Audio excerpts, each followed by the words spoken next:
পেরিয়ে যাওয়া দিনগুলোতে আরও দুটো মানুষের সাথে বেশ ভালো বন্ধুত্ব হয়েছে, তাসফিক আর অনু। এই বন্ধুত্বের সেতুটা হয়তো অনুর ওই রুমাল, তবে এখনও সেই রুমাল তাসফিকের কাছে। অনু আর ফেরত পায়নি। অনুর সাথে তাসফিকের প্রথম দেখা মাস দুয়েক আগে হয়েছিল। তখন কেউ কাউকে চিনত না, জানতো না। এরপর আবারও দেখা, তাও ঘটনাক্রমে। সেইবার অল্প বিস্তর চেনা জানা, এরপর কারণে অকারণে বারবার বেশ কয়েকবার দেখা হয়, একে অপরকে আরো চেনা জানা হয়। কফির মগে চুমুক দিতে দিতে এসবই ভাবছিল অনু। গত 2 মাসে তাসফিকের সাথে তার বন্ধুত্বটা বেশ গাঢ় হয়েছে, তবে বেশিরভাগ অবদান তাসফিকেরই। সে মূলত বন্ধুত্বের হাত বাড়িয়েছে।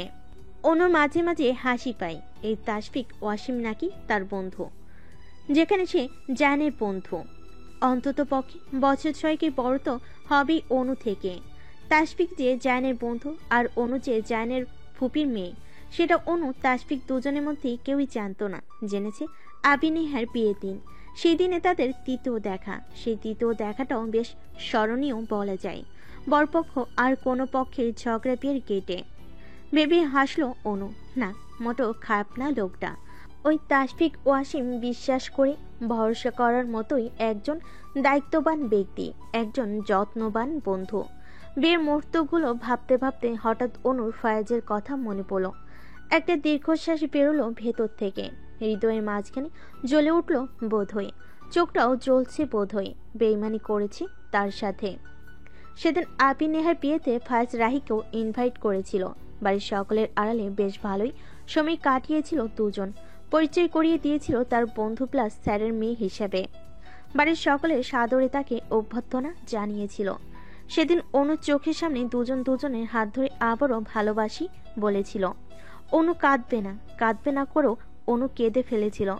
কমিউনিটি হলের বাগানে দাঁড়িয়ে বেশ কিছুক্ষণ একাকী কেঁদেছিল অনু। সেদিন তাসফিক তার দিকে টিস্যু এগিয়ে দিয়ে বলেছিল, যার চোখে অন্যজনের জন্য মুগ্ধতা আছে সে কখনোই আপনার অনুভূতি বুঝবে না, বরং সে যোগ্য না আপনার। তার জন্য নিজের চোখের জল ফেলা, নিজে কষ্ট পাওয়া নিছক বোকামি ছাড়া আর কিছু নয়। তারপর কিঞ্চিত মুচকি হেসে তাসফিক আবারও বলল, আমি যতদূর জানি মিস মেহনাজ শেখ তো বোকা নন, তাই না? বলে ভুরু নাচিয়ে প্রশ্ন করলো তাসফিক। অনু সেদিন অবাক হয়ে ফ্যাল করে তাকিয়েছিল তাসফিকের দিকে। সে তো তাসফিককে কিছুই বলেনি, তাহলে সে কিভাবে জানলো, কিভাবে বুঝলো সব, কিভাবে তাকে তার ভেতরটাকে পড়ে ফেলো? এত ইজি সব। সেদিনের পর অনু কম বেশি ফায়াজ সম্পর্কে তাসফিককে অনেক কিছুই বলেছে, শুরু থেকে শেষ তার অনুভূতি সম্পর্কে। আর তাসফিক তাকে অনুপ্রাণিত করেছে এগিয়ে যেতে, বন্ধু হিসাবে পাশে দাঁড়িয়েছে ফায়াজকে ভুলে যেতে। কজন বিনা স্বার্থে এসব করে? এসব ভাবতে ভাবতেই অনুর ফোন বাজলো। স্ক্রিনে নেতা সাহেব লেখা। অনু সামান্য হেসে ফোন তুলল, কানে দিয়ে শহর শেখ বলল, কি খবর নেতা সাহেব? উফ, নেতা সাহেব, কি অদ্ভুত ভালো লাগার মতো নাম। অপর প্রান্তে তাসফিক হাসলো এন সম্বোধনে, তবে নিঃশব্দে। অনু জানলো না, শুনলো না সেই হাসি। তাসফিক হাসি চেপে বলল, নেতা হয়নি এখনো। হতে কতক্ষণ, কিছু মাস পর না নির্বাচন? দেখবেন আপনিই মেয়র হচ্ছেন। তবু হওয়ার পর না হয় ডাকো। তা আজ ব্যস্ত নেতা ফ্রি নাকি? মজা নিচ্ছ? ঠাট্টা করছো? অনু অবাক হয়ে ভান করে বলল, ফিউচার মেয়রের সাথে মজা নেওয়া যায়? ঠাট্টা করা যায় নাকি? এ তো ঘোর বেয়াদপি। বলে ফিক করে হেসে ফেল। তাসফিকও হাসলো, তারপর বলল, ছিলাম একটু বিজি, তবে এখন ফ্রি। একটা কারণে ফোন দিয়েছিলাম। বলুন। তোমরা তো নাকি ঘুরতে যাচ্ছ, তো আমাকে তো জানালেও না। অনু জিভ কাটলো। আসলেই তো সে জানায়নি। সে ভেবেছিল যেহেতু জায়ন ভাইয়ের বন্ধু সেহেতু ওনারা জানতে পারেন, তাই সেভাবে বলেনি। তবুও সে বলল, সরি, আসলে আমি ভেবেছিলাম জায়ান ভাইয়া হয়তো বলেছে আপনাকে, তাই জানাইনি। এই সত্যিই জানাইনি? না, বলেছে, সব ফ্রেন্ডদেরই বলেছে। শায়রার আগে ফোন করেছিল। তো যাচ্ছেন? এত সময় কই, কমপক্ষে 1 সপ্তাহের ব্যাপার। পার্টি অফিস এখন ব্যস্ততা বেশি, যেহেতু সামনে ইলেকশন। ওহ আচ্ছা, তো এটা বলতেই ফোন দিয়েছিলেন? তাসফিকের কথা খুঁজে পেল না কি বলবে। আসলে এটা তো বাহানা ছিল। শুধু শুধু কণ্ঠটা শুনতে চেয়েছিল। ব্যস্ততার কারণে কয়েকদিন কথা হয়নি, দেখা হয়নি। ওই টুকটাক মেসেজই হয়েছে, তাই তো একটু ফোন দিল। তাসফিক জিভ দিয়ে ঠোঁট ভিজিয়ে বলল, হ্যাঁ ওই আর কি। রাখি, হ্যাঁ একটা কাজ মনে পড়েছে। আরে অনুকে কিছু বলার সুযোগ না দি কলটা কেটে দিল তাসফিক। অনু ফোনের দিকে তাকিয়ে নিজে নিজে বিড়বিড়ালো, যা, কল কেটে দিল। তার কি ছিঁড়েছে নাকি নেতার? এমন তার ছিঁড়াকে জনগণ ভোট দিবে? আজ বাদে কাল শুক্রবার, তাদের সিলেট যাওয়া দিন। সকলেই স্ব কর্মস্থান থেকে প্রায় সপ্তাহখানেকের ছুটি ম্যানেজ করতে পেরেছে। একমাত্র পায়নি ফায়াজ। অনু এ নিয়ে সন্দিহান।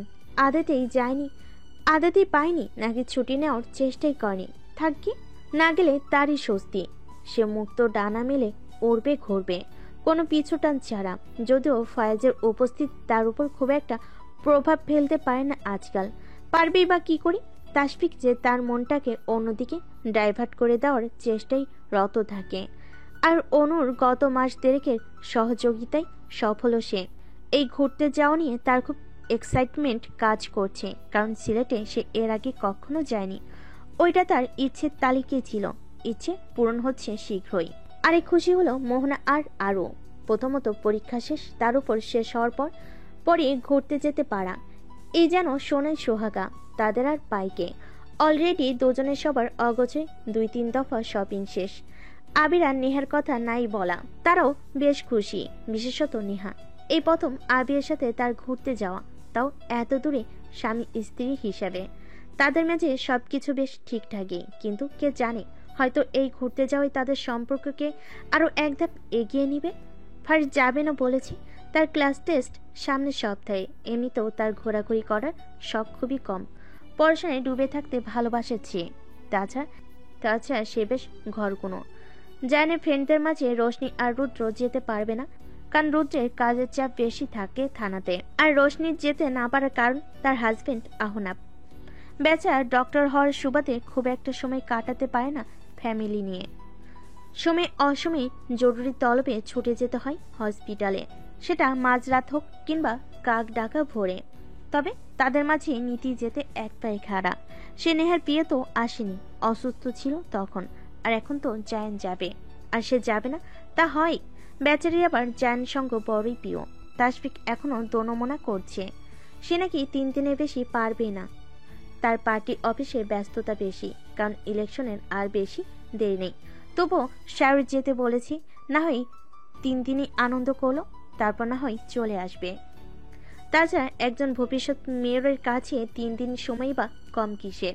কম বেশি সবে এই সিলেটিং ট্যুর নিয়ে আশাবাদী। কিছু তো নিশ্চয়ই অপেক্ষা করছে তাদের জন্য। কারণ নতুন অভিজ্ঞতা, কারণ নতুন অনুভূতি, নাকি নতুন বিরহ, সব তো সময়ই বলবে। দেখা যাক কার ভাগ্যে কি আছে। বিছানার উপর হয়ে বালিশ চেপে কাঁদছে ফিহা। কান্না দৌড় থেকে থেকে পিঠ কেঁপে উঠছে। আওয়াজে আসছে ফোপানি। দরজায় কড়াঘাতের শব্দ হচ্ছে। ফিহা বালিশ থেকে মুখ তুলল।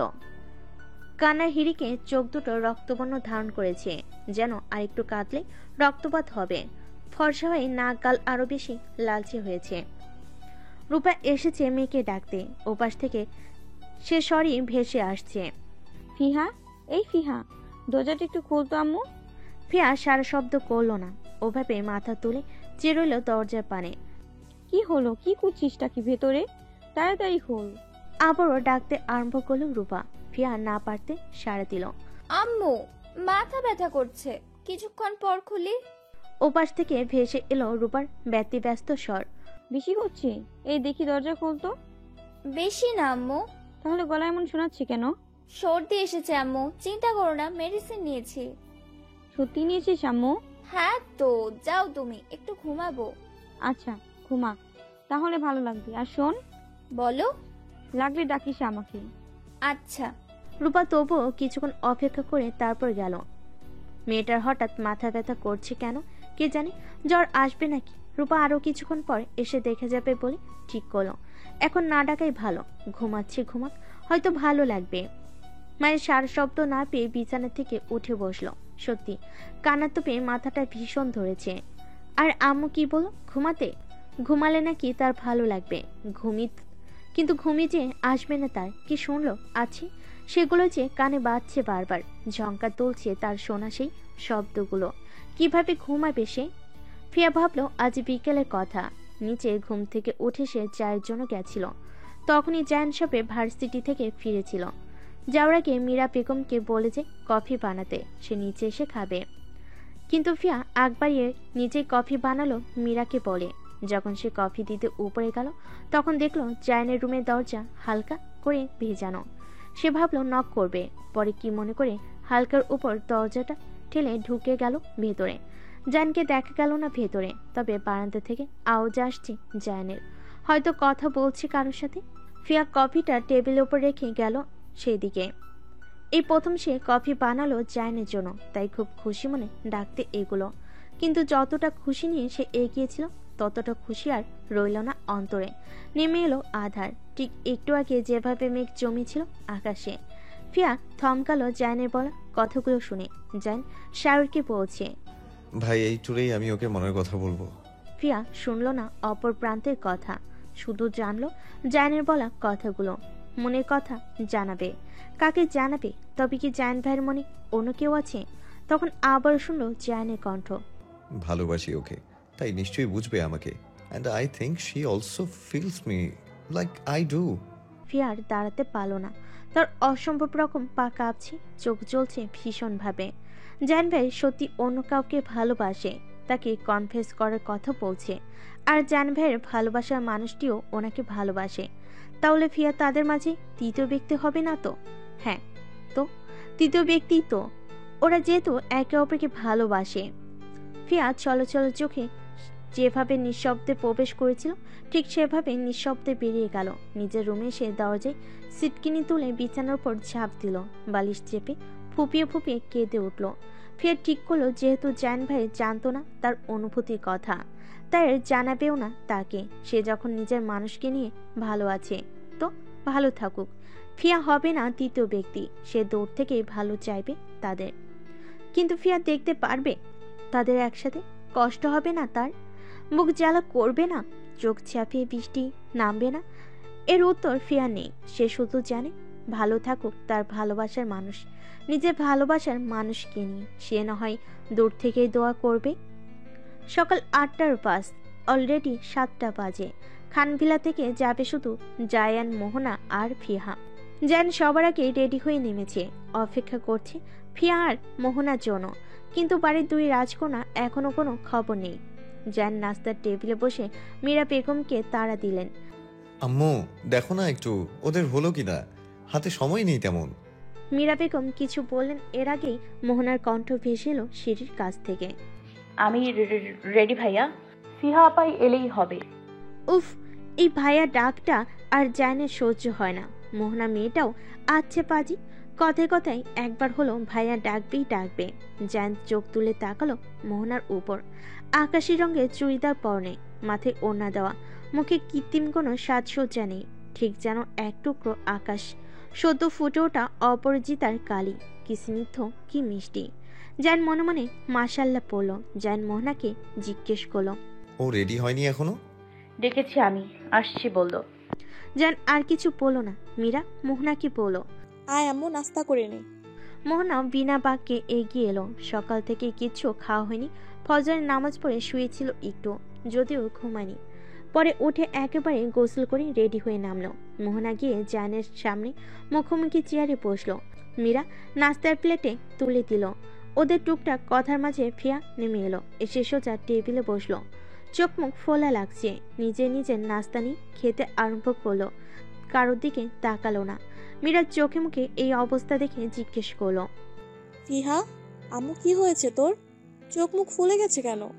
ফিয়া রুটির টুকরো ছিঁড়ে মুখে দিতে দিতে বলল, না তেমন কিছু না বড় আম্মু, কাল একটু মাথা ব্যথা করছিল, মেডিসিন নিয়ে বেশিক্ষণ ঘুমিয়েছি, তাই এমন লাগছে। জায়ান জিজ্ঞেস করলো, এখন খারাপ লাগছে? না ঠিক আছে আমি। মীরার মোহনা ব্যতিব্যস্ত হয়ে পড়লো, নানা কথা জিজ্ঞেস করলো।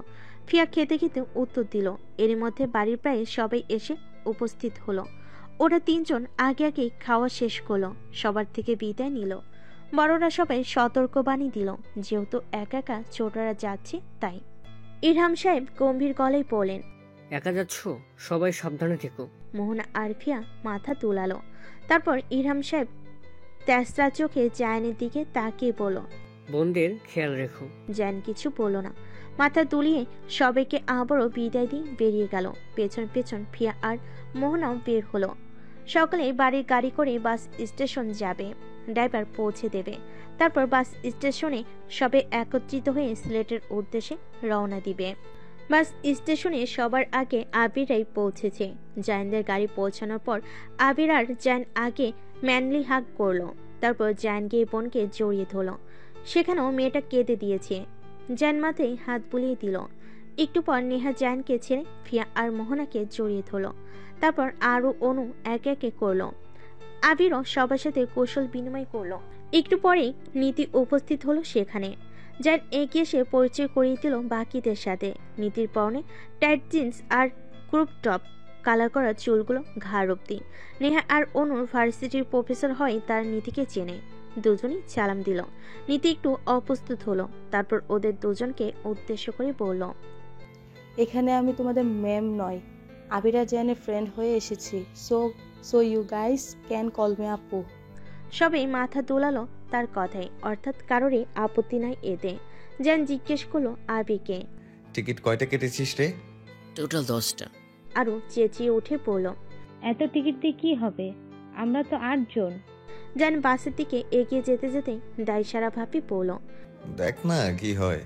কিছুক্ষণ পর সেখানে আরেকটা গাড়ি এসে উপস্থিত হলো। তাশফিক বেরিয়ে এলো। ওকে দেখে তো অনুর মুখ কাতল মাছের সাইজ হয়ে গেল। এই নেতার এখানে কি? এনার সামনে ইলেকশন, খুব নাকি ব্যস্ত থাকে। তাহলে এলো কিভাবে? তাশফিক এগিয়ে এসে আবির আর জায়ানের সাথে হাত করলো। তাশফিক ওদের ছেড়ে বলল, আমাকে ছাড়াই চলে যেতে নাকি? আর একটু লেট হলে? আবির টিপ্পনি কাটে। সে দুষ্টামি করে বলল, ভবিষ্যৎ মেয়রকে রেখে গেলে ইন ফিউচার তো আমাদের ঠিকানা হতো জেলখানা, তাই না বল জায়ান? সকালে হেসে উঠল তার কথায় তাশফিক। তারপর অনুর দিকে তাকিয়ে চোখ টিপ দিল। অনু হুট করে এমন কয় ভরকে গেল। কিঞ্চিত কেঁপে উঠে সবার মুখের দিকে তাকালো। না, সবাই ব্যস্ত যার যার মতো। কেউ দেখেনি ভেবে হাঁপ ছেড়ে বাঁচল। তাশফিক মুচকি হাসলো তার কাণ্ডে। অনু চোখ পাকিয়ে তাকালো। পরক্ষণে অনু এতক্ষণ তার দিকে হাঁ করে চেয়েছিল বলে নিজের মনে মনে লজ্জা পেল। তাশফিক একে একে বাকিদের সাথেও কুশল বিনিময় করলো। বাদ যায়নি অনু আরও আর মোহনার খুব পছন্দ তাশফিককে। সকালে একে একে বাসে উঠে পড়লো। আবিরা জায়ান সবার লাগেজ তুলতে সাহায্য করলো। টোটাল 5 জোড়া গ্যালারি সিট বুক করা হয়েছে। বাম পাশে 2 জোড়া আর ডান পাশে 3 জোড়া। আরু আর মোহনার মাঝে উইন্ডো সিট নিয়ে ঝগড়া লেগে গেল। দুজনেই গাল ফুলিয়ে দুদিকে সরে গেল। এখানেও লেগে গেল 2 বেস্টির ছোটখাটো ঝগড়া। তাশফিক এগিয়ে এসে বলল, দুজন তাহলে 2 সিটে আলাদা বসো। একসাথে বসলে তো যে কোনো একজনকেই বসতে হবে। এটাই ঠিক মনে হলো সবার। ডান পাশে শুরুতে নেহা আবির বসলো। তার পেছনে আরু গিয়ে বসলো। আরুর পেছনে মোহনা একাই বসলো। আরুর পাশে অনু বসতে যেতে সে চেঁচিয়ে উঠল, এই না, আপু বসবে না পাশে। আবির এই পর্যায়ে ধমক দিল আরুকে। কি সমস্যা তোর? উইন্ডো সিট পেলে তো তাও চেঁচামেচি করছিস কেন? আরু ভাইয়ের ধমক খেয়ে মিনমিনিয়ে বলল, আপুর পাশে বসলে আপু এই করবে না ওই করবে না বলে ঘ্যান ঘ্যান করবে কানের কাছে। এমন বলে অনু তেড়ে এলো কিছু বলার জন্য, কিন্তু আবির থামিয়ে দিল তাকে। বলল, তুই যা পেছনে। মোহনা পাশে বসলো। অনু গেল, তবে যাওয়ার আগে আরুকে চোখ পাকিয়ে যেতে ভুলো না। আরু শুকনো ঢোক গিল। পরে নিশ্চয়ই কপালে দুঃখ আছে তার, তবু বসে পড়ল। একটু পর ফিয়া বসলো তার পাশে। ফিয়া এমন লং জার্নিতে বই পড়েই কাটায়, তাই আরু আর দ্বিমত করলো না। বাম পাশের শুরুতে নীতি বসলো আর পেছনে তাশফিক। জায়ান এখনো বসেনি। বাস ড্রাইভারের সাথে কথা বলে আসলো। নীতি ভেবেছিল তার পাশেই জায়ান বসবে, কিন্তু সে ভুল প্রমাণিত হলো। তাকে ডিঙ্কিয়ে জায়ান তাশফিকের পাশে গিয়ে বসলো। মোহনা, অনু আর জায়ান তাশফিকের সিট পাশাপাশি পড়ল। সবে বসে পড়ার পর অন্যান্য যাত্রীরাও এলো, কম বেশি অনেকেই। ঠিক 8টার 5 মিনিটে বাস স্টার্ট দেওয়া হলো সিলেটের উদ্দেশ্যে। গাড়িতে অন্যান্য প্যাসেঞ্জার থাকায় কেউ তেমন আনন্দ করতে পারল না। 3 ঘন্টা পর একটা স্টেশনে তখন বাস থামানো হলো। সকলে নামলো খাওয়া দাওয়া করার জন্য। মেয়েরা তখন প্রায় সবাই ঘুমে, জেগে আছে শুধু অনু আর নীতি। জায়ান আর তাসফিক উঠে দাঁড়ালো। আবির উঠতে চাইলে জায়ান বলল, তুই থাক, আমরা গিয়ে নিয়ে আসছি সবার জন্য। আবির আর উঠল না, তার কাঁধে মাথা দিয়ে নেহা ঘুমোচ্ছিল। জায়ান স্ফীত হাসলো বোনের শান্তির ঘুম দেখে। একটু ঘুরে পিছনে চিটে তাকালো তার প্রেয়সীর দিকে। সে অন্য কাঁধে মাথা দিয়ে ঘুম। জানে ইচ্ছে জাগলো ঘুমন্ত প্রেয়সীর মাথাটা তার কাঁধে রাখতে, কিন্তু তা এখনো অনেক দেরি। কিছুক্ষণ পর তারা খাবার নিয়ে এলো, স্যান্ডউইচ, চিকেন রোল আর পানির বোতল। খিদে পাওয়াই সবাই খেয়ে নিল। 10 মিনিটের ব্রেক শেষে গাড়ি আবারও চলতে শুরু করলো। আর বেশি দেরি নেই সিলেটে পৌঁছাতে, 2.5 ঘন্টার মতো লাগবে। তারা যখন সিলেট পৌঁছালো তখন দুপুর 2টো। বাস থেকে নেমে এদিক ওদিক তাকাতে শাওরকে ছুটে আসতে দেখা গেল। সাথে আরও একটি ছেলে আছে, ফিয়া ফারিসের বয়সী তো হবে। শাওর ছুটে এসে আগে জায়ানকে জড়িয়ে ধরে বলল, কিরে, আসতে সমস্যা হয়নি তো? না, সমস্যা হয়নি। শাওর জায়ানকে জড়িয়ে ধরা অবস্থাতেই বলল, এই এখনো জোরাজোরি করছিস কেন? ছাড় আমাকে, এটা তো বেশি ফাসিল। জায়ান সঙ্গে সঙ্গে ছাড়িয়ে নিল। শায়রের বাহুতে চাপড় মেরে বলল, তুই যে আস্ত একটা ফাজিল। জড়াজড়ি আমি করছিলাম নাকি তুই করছিলি? সবে হাসলো ওদের কাণ্ডে। শাওর তাসফিককে আর আবিরকেও জড়িয়ে ধরল। তারপর আবিরের উদ্দেশ্যে চোখ টিপে বলল, কি ব্রাদার, বিবাহিত জীবন কেমন চলছে? বিয়েতে সবার আগে করে নিলা, আর এখন হানিমুনও। আবির কেসে উঠল, সাথে নেহাও লজ্জা পেল। এখানে তার বড় ভাই আছে, কি বলছে শায়র? তার উপর শায়র তো নিজেও বড় বোন নিয়ে এমন মন্তব্য করা উচিত তার? আরে টায়ার্ড লাগছে, আগে চল এখান থেকে যাই। জান প্রসঙ্গ পাল্টাতে বলল, ওই তো গাড়ি রেডি, চল। জান হাফ ছেড়ে বাঁচল। এ শায়র যা অসভ্য, ওদের আজ লজ্জা দিয়ে ছাড়তো সবার সামনে। শায়র আবারও বলল, ও হ্যাঁ। আবার কি? শায়র তার সাথে আসা ছেলেটাকে কাছে ডাকলো, ওকে সবার সাথে পরিচয় করিয়ে দিয়ে বলল, পাপার কাজিনের ছেলে প্লাস আমার কাজিন আরিফ। সবে আরিফের সাথে পরিচিত হলো। সে সত্যি ফিয়া ফারিসের সমবয়সী। কথা বলতে বলতে ওরা গাড়ি থেকে এগুলো। টোটাল 2টো গাড়ি, একটাতে শায়র বসলো, আরেকটাতে আরিফ। সবাই এক একে গাড়িতে উঠলো। শায়রের গাড়িতে ফ্রন্ট সিটে জায়ান উঠলো, তার পেছনে মোহনা, ফিয়া আর নীতি উঠলো। আর আরিফের গাড়িতে ফ্রন্ট সিটে তাসফিক বসলো। তারপর আরু আর অনু বসলো। এবার আরু আর জেদ দেখালো না, দেখাতে গেলে অনু আবার জানাল দিয়ে ফেলে দিবে। আর পেছনে নেহা আর আবির বসলো। আরিফের গাড়িটাই বড়। আর এটা নাগাদ তারা পৌঁছালো শায়রদের দাদা বাড়ি। সবাই এক একে নামলো গাড়ি থেকে। বাড়িটা দেখতে পুরো জমিদার বাড়ির মতো, পুরনো ধাঁচের, তবে বেশ সুন্দর একটা 3তলা বাড়ি। আশেপাশে ফুল গাছের অভাব নেই, একটা বড় শান বাঁধানো পুকুর আছে পাশে।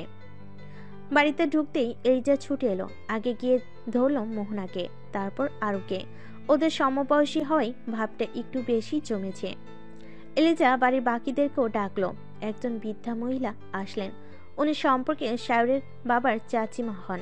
তারপর এলেন বৃদ্ধার ছেলে আশরাফ মাহমুদ আর ওনার স্ত্রী রাবিয়া, শায়রের বাবার চাচাতো ভাই আর তার বউ এনারা। শায়র সবার সাথে পরিচয় করিয়ে দিল ওদের। সবাই বেশ খুশি এতজন অতিথি পেয়ে। হবে নাই বা কেন, এই গোটা বাড়িতে তারা গুটির কয়েক মানুষই তো থাকেন, শায়ররাও দেশে থাকে না। ওদের ফ্রেশ হতে বললেন রাবিয়া বেগম। তারপর দুপুরে খাওয়া দাওয়া তো করতে হবে, এতটা পথ জার্নি করে এলো, নিশ্চয়ই খেতে পেয়েছে। উনি ওনাদের বাড়ির হেল্পিং হ্যান্ডকে ডাকলেন ওদের রুম দেখিয়ে দিতে। তখন একটা বাচ্চা ছেলে হেলতে দুলতে সিঁড়িতে নেমে এলো, বেশ গুলোমুলো দেখতে, 7-8 বছরের হবে। কোমরে হাত দিয়ে বলল, আমার সাথে পরিচিত না হয়ে চলে যাচ্ছ? ইয়ে আছে বাত নেই। সবাই গোল গোল চোখ করে ওর দিকে তাকালো, কারণ কেউই চিনে না এই আদুরে বাচ্চাটাকে। রাবে এগিয়ে এসে বলেন, আমার ছোট ছেলে জারিফ, আমরা চিকু বলেই ডাকি, ভীষণ পাকা ছেলে। চিকু নিজ থেকে বলল, আচ্ছা আমি পরিচিত হই, I am Sharif Mahmud, not চিকু ফিকু, ওকে? সবাই হেসে মাথা তোলালো। মোহনা এগিয়ে এসে ওর গাল টেনে বলল, বাবু তুমি তো খুব কিউট। অমনি চিকু 2 হাত দিয়ে মুখ ঢেকে ফেল। সবাই বেবাচাকা খেয়ে গেল ওর কাণ্ডে। ও মুখের উপর হাত রেখে বলল, লজ্জা হয় আমার, বড় না আমি, এভাবে কেউ বাবু বলে? যা দুষ্টু। উপস্থিত সবাই হো হো করে হেসে উঠল। এই পুচকে ছেলেটা নাকি বাবু বলে লজ্জা পেয়েছে।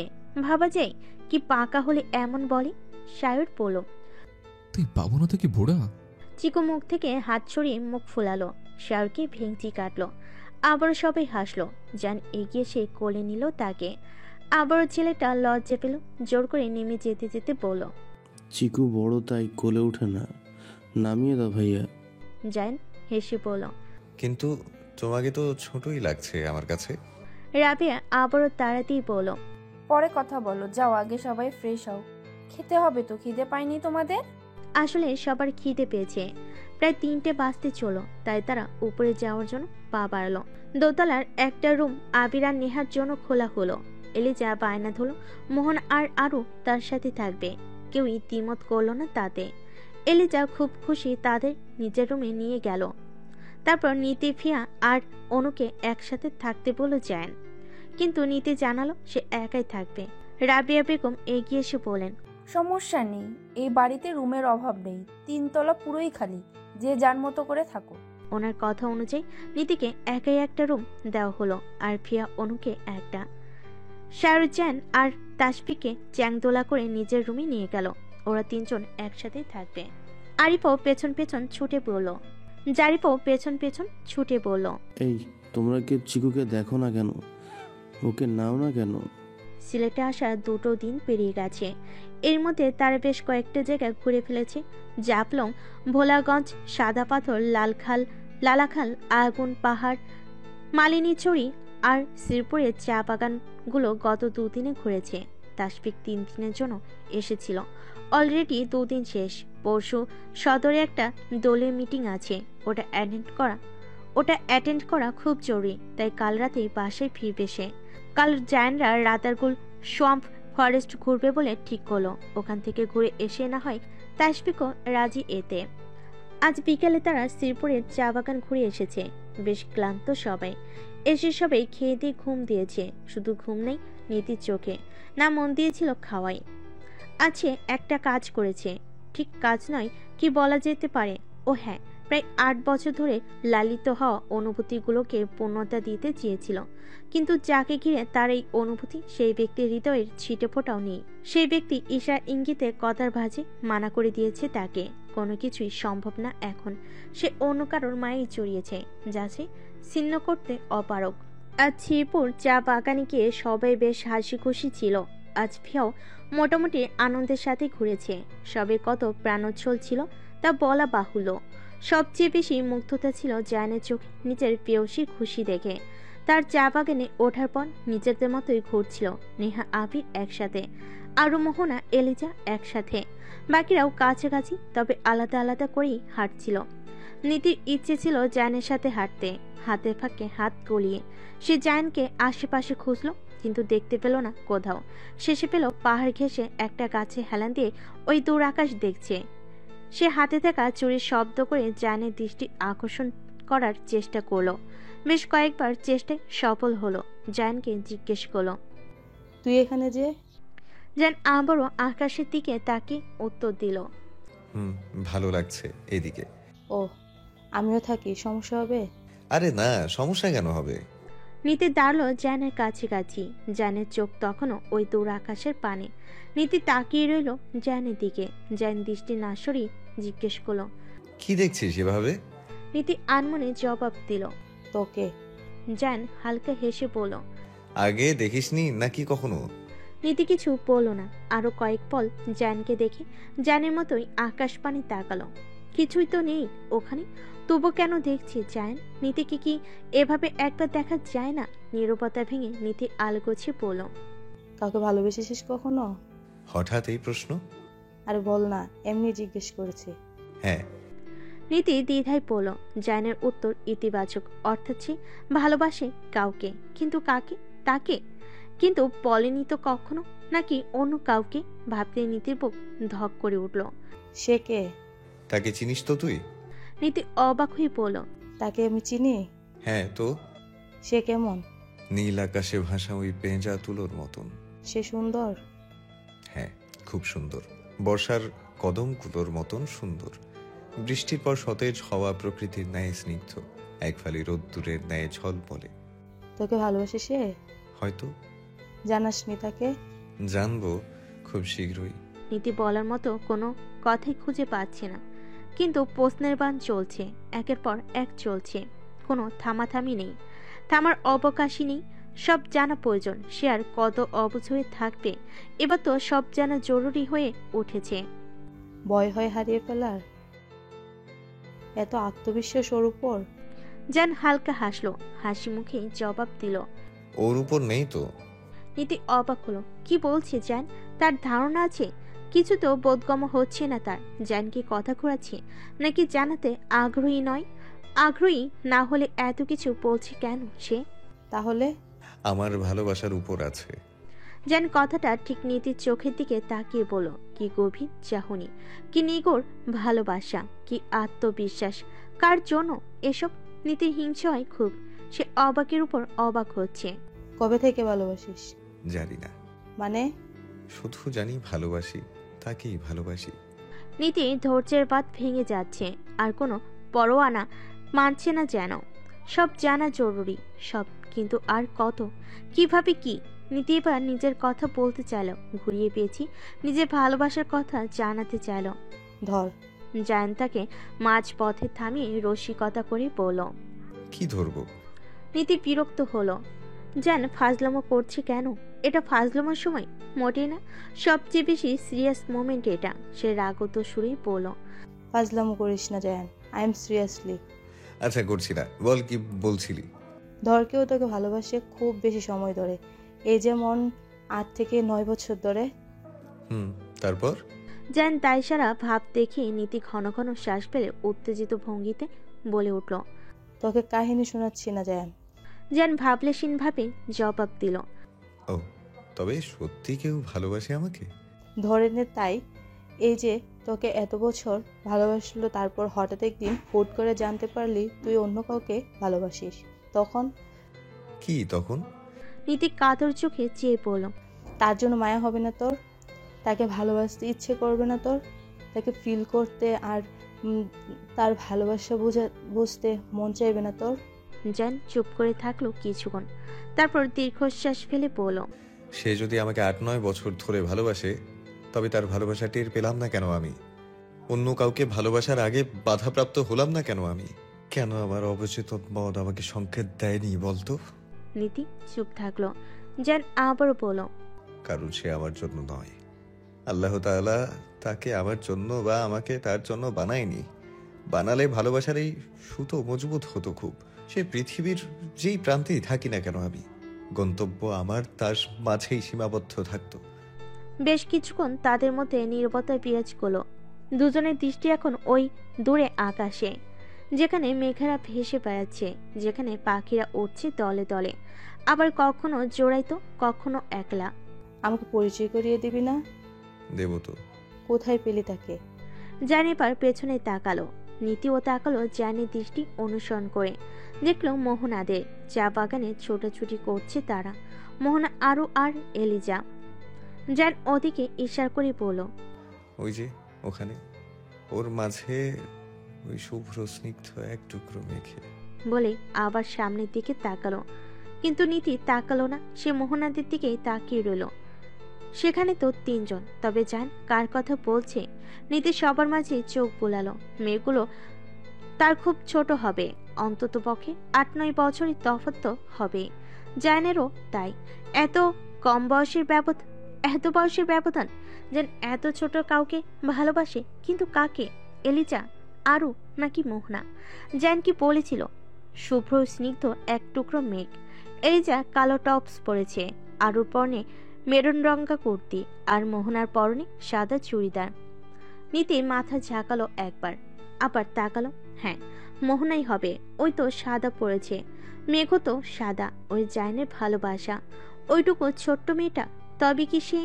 কিছুই না, কিছুই হতে পারল না সে। জাইনের অস্তিত্বে, জাইনের জীবনে কোনো ভূমিকা নেই তার। এটা কি তার ব্যর্থতা?